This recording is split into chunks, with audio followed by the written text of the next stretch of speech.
Ena Satsuki, yang juga dikenali dengan nama pentasnya dalam kanji sebagai, merupakan seorang pelakon video dewasa, Jepun yang unik kerana beliau berjaya mengimbangi kejaya dalam industri hiburan dewasa dengan kehidupan sebagai seorang pelajar universiti. Dilahirkan pada 11 Jun 1999 di Prefektur Chiba, Jepun, beliau membuat debutnya dalam industri pada 22 September 2020, menjadikan beliau kini berusia 25 tahun. Latar belakang peribadi dan ciri-ciri unik. Ena Satsuki secara terbuka berkongsi beberapa aspek kehidupan peribadi dan keutamaannya.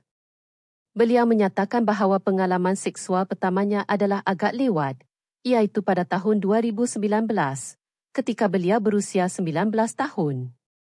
Menariknya, beliau telah bermasturbasi sejak berusia 12 tahun, dan alat yang sering digunakannya untuk kepuasan diri dipanggil womanizer.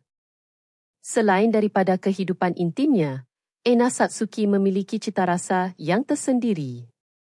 Beliau merupakan peminat tegar sandwich, malah beliau sering mengunjungi King George Sandwich Bar di Daikanyama.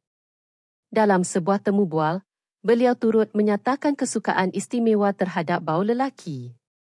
Secara khusus, beliau berkata bahawa beliau sangat suka bau peluk akibat senaman yang tidak baik atau bau kasut.